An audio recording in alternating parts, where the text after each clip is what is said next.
Hey, grown black folks talk, back out on the climb. A funny thing happened to me yesterday on my way home from my walk.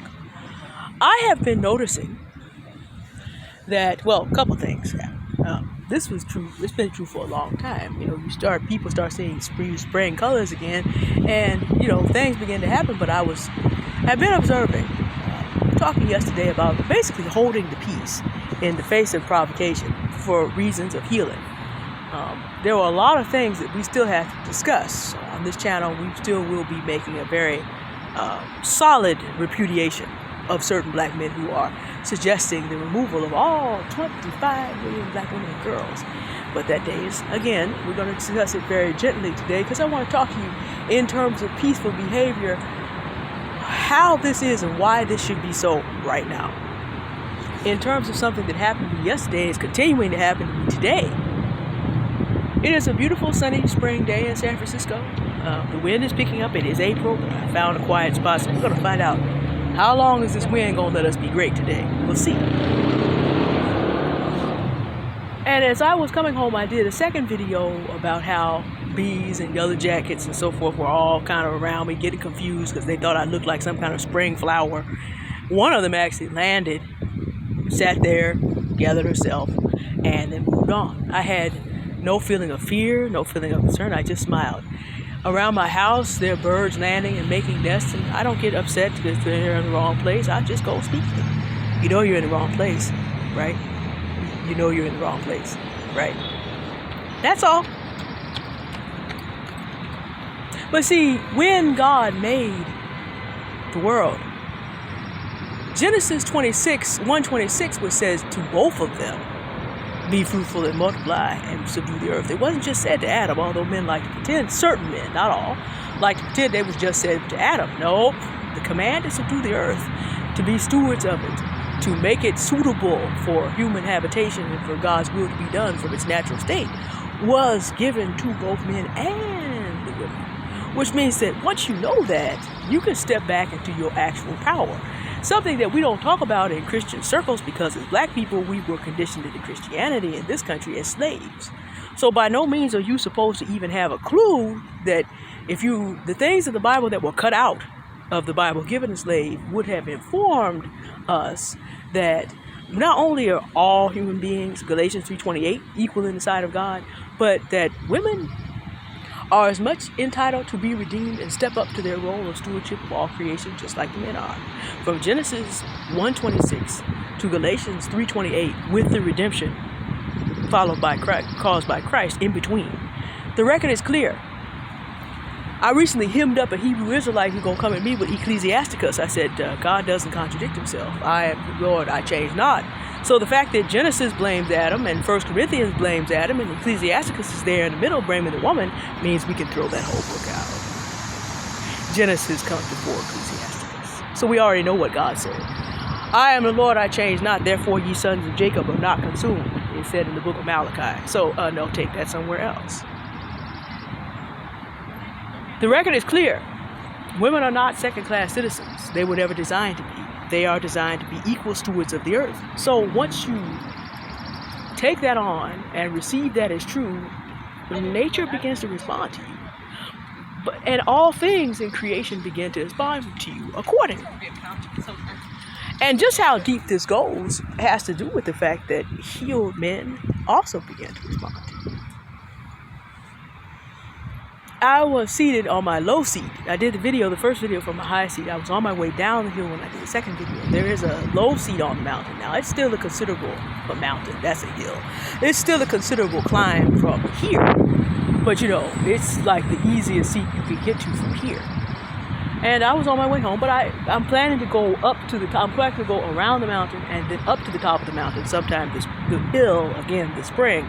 So I'm staging it out again, wearing my seats and so forth and staging. I'm going to get up, I'm going to get down, and I'm working on that again. So I'm stopping at the different places that are available. A gentleman came by with his camera, big, beautiful, professional camera. I was seated in the seats at the top of those stairs, and he went up on one side of that staircase because it has two staircases, and one goes this way and one goes that way. He went up on one side, and I understood what he was doing. I mean, it was a gorgeous day. As I was coming down the hill, looking down to the valleys, I almost burst into song. My favorite German art song about the outdoors is about Das Tal, the valley. I get it. So I figured he's going to go up there and take some beautiful photographs. I would if I had thought about it. I didn't. And I also need a better camera for long-range shots. That man went up to the top of that staircase, walked across the bridgeway that's there, and came right back down and said to me, "Ma'am, the way you are seated there is so dramatic on these stairs. May I take a photograph?" And I got up thinking that he had seen me come down the hill onto the stairs. He said, "No, I want you to just do what you're doing. You look like a queen on her throne." All I was doing was watching the traffic go by on Haight Street. But I was very calm. I was at peace. I got my exercise done. I was radiant with the sunshine. And for him, a connoisseur of beauty, a man who collects beauty in its natural form and thinks something about a connoisseur, if you will, who collects the composition of beauty, wanted to add me with all the other natural beauties of the mountain and the hill country and the valleys and all the rest. His day would not have been complete. He turned around and came back before he did anything else he was going to do. And so he went down to the bottom of the stairs. He said, "Just be. Even leave your headphones in. You hold on to your hiking poles. You look like a queen on your throne. I want to add that to my photographs for today." I'm like, okay. Now I'm going to let you. I said I'm going to be gentle. So let me go this way. A man has to be very secure in his purpose and in who he is before he can see the royalty in a woman. It just is what it is. I'm going to let you guess, given the rhetoric that there has been from black men recently, what ethnicity this man was not. And I'm going to drop you a hint. If George Takei, Sulu from Star Trek, had a little brother who was interested in women, that's probably what he would look like. Certain black men like to act like only kind of men of other races that want black women are just, snaggle-food creatures who couldn't get a white man, get a white woman. Not so much. That's the second time on that hill that a very attractive man of a different race has let me know, actually no, not the third time, that let me know that, hey. Now, something to be said, and I talked about this, I've been talking about this since Escape Velocity last year. Making sure that you're in elevated circles is important because elevated people see you. For someone my size to get up there lets people know, and to be consistent, lets people know that I'm not in the unhealed thinking of the mass because I know what I need to do for my body and I'm doing it. They've watched me go from a low 2X down to a single L looking at a medium. So they've seen me putting in work. That suggests that I'm a disciplined person in other ways. But this is what I want you to understand. I am a 42 years old. I'm 42 years old. Fat black woman with no makeup and scarring. I'm not going to doll up to go do my exercise and enjoy my day. It's simply not going to happen. I don't have, I could get it, but I'm not going to doll up all the way and change my hair to go out and take some exercise. Never going to happen. But this man was secure enough in his pursuit of beauty to see the queen in me without me needing to do any of that. My presence added more beauty to his day. My presence in my peace and in my healing and my tranquility added to his day. Now, if I ever choose to marry, understand that I only need one man. I don't need the collective of men. That's 4 billion people. I don't need the collective of any subgroup. Nope, don't need it. But the thing is, I already know there are plenty of representatives in all of those collectives who see it.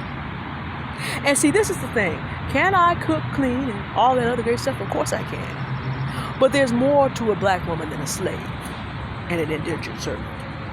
And I am not available to men who do not understand that.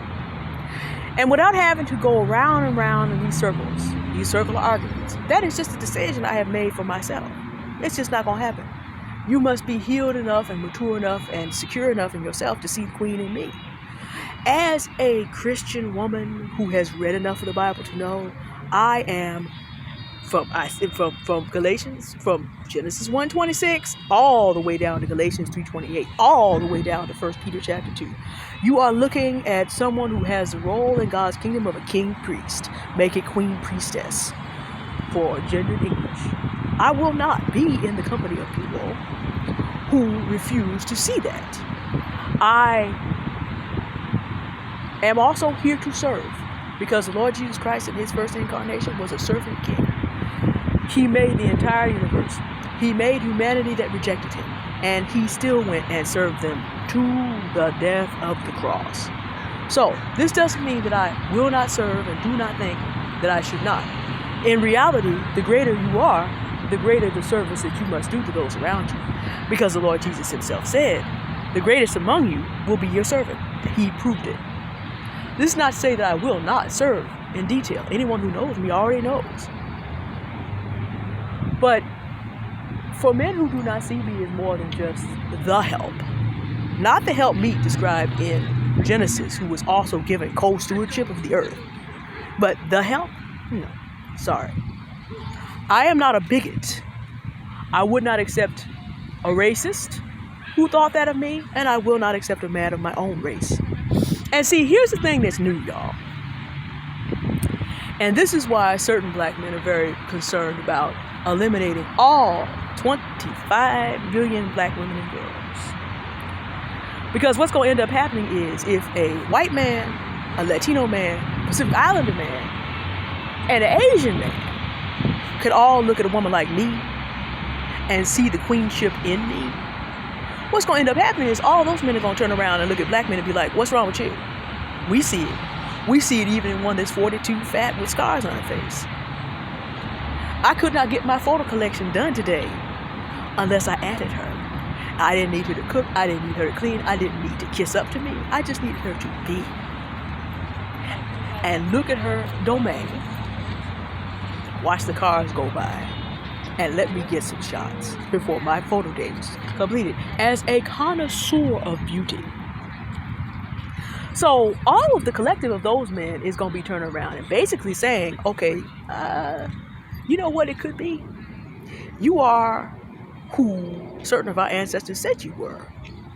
And this is why certain black men would rather see a whole half a race of people removed than to answer the question of, what's wrong with y'all? Where's your manhood at? Why can't you see this? How are you so blind?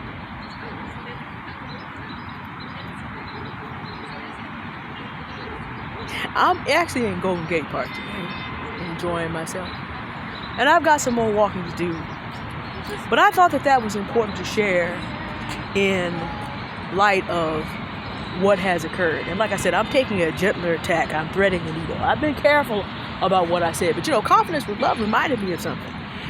All these good black men who want us to be gentle with them need to be doing a whole better job in defending black women and in pointing out and, profess, how does Lennon Honor say this? Profess and proclaim.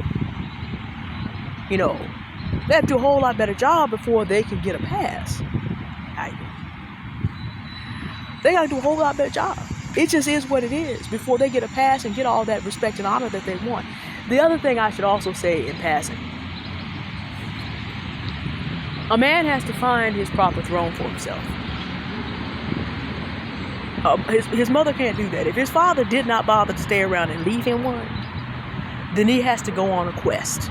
If you ever read the fairy tales that we get, and you can also go read this if you want to read it in a black man, the story of Shaka Zulu and the story of the Sandiata are similar.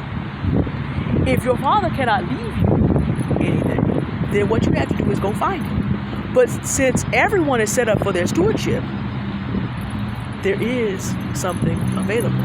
But instead of playing a victim and looking at everybody else, you actually have to go find it. And it is there. If you read all the old stories, there are quests involved. Men have to go on a quest to seek what it is they are meant to find. This is not something that a woman can compensate for.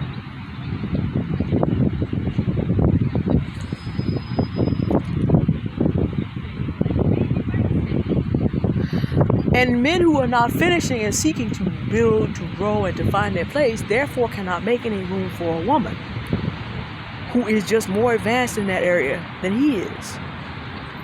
It just can't be done. And that is the genesis of a lot of the problems. The new thing is black women as a collective saying, no, we're not going to always be just holding up and overcompensating. It's exhausting. And because this is being said, and because black men of that ilk are realizing that they're going to be condemned by all other groups of men if this continues, even more. But see, this time there's going to be evidence. See, we don't sit up and talk about how German men and German women had to endure denazification to be allowed back into the community of civilized people after wrecking about 60 million people in the world, World War I and World War II. They had to be denazified. They had to prove that they belonged among civilized people. We don't talk about that in terms of the evidence of black male behavior in the past 50 years. That's coming, but that drag is not today. But the point is, it's one thing if there are stereotypes out against you. It's another thing if you have now participated in becoming what you were called 100 years ago. And when you are the first group of people to support artists who are telling you that even in Paris, you're going to call yourself what bigotry calls you. You ain't going to be nothing better. You're going to have money. Go to one of the cities that Europeans revere most in the world. A city that even Hitler could not even bring himself to have destroyed. It was so beautiful. And you're going to call yourself an N-word? And that's the best you can do. And black men sat up here and big up these men. The whole world saw that. So we're going to have to examine the available evidence. That's coming. But the issue here has nothing to do with the actual faults of black women. The world of men, as black women continue to move forward and let the beauty that we have as the original mothers of mankind come forth, they are afraid that other men are going to look at them and be like, oh, you're the problem. Because if you cannot see the queen in that woman, you're the problem. That is the terror that is behind all of this foolishness recently about the removal of black women from the earth. It has nothing to do with black women. It has to do with a group of men who is judging themselves inadequate, who realizes that they themselves will be judged as inadequate if black women move on.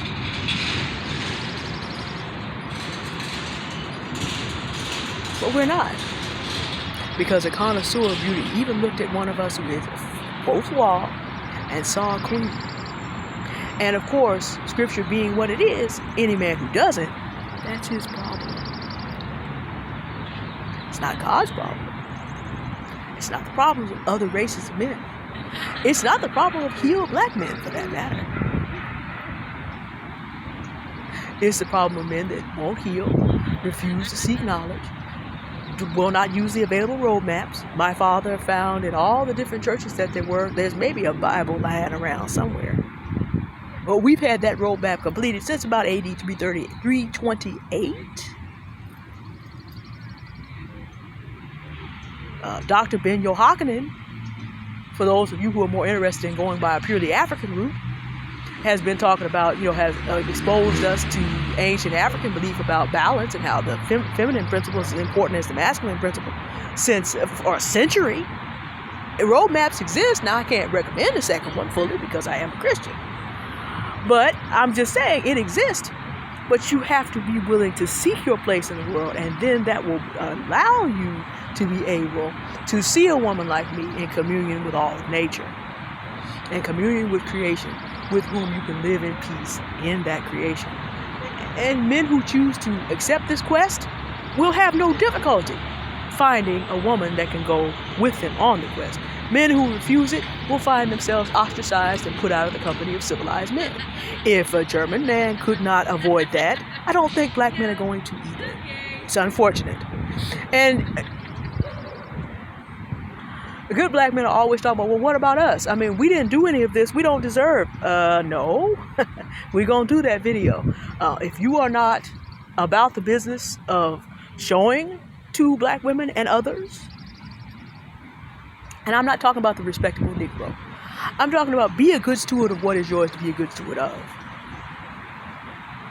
One of the things about Sergeant Love, when he moved into his new neighborhood, and I've known him almost 20 years, all he could do at first was sweep up, and he swept up his whole neighborhood, called the police on the people that need to have police called on them, and insisted that the parking lot be sectioned off correctly. He wouldn't let the homeowners association do stuff to him or anybody else. He is now one of the most respected men in his neighborhood because the white male powers that be came and picked up a whole bunch of other folk, and now he has reasonable neighbors, not black, unfortunately. But they respect him because he has shown, this three-time Vietnam War veteran, American hero, has shown he belongs in the community of respected men. My father, same thing. Many men that I respect, same thing. And some of them are younger men. It can be done. But every man must choose that quest and stop expecting some woman somewhere or the collective of black women to compensate him for refusing to do that. Because other men see queenliness in us. So get right or get left. Y'all have a good day. Goodbye.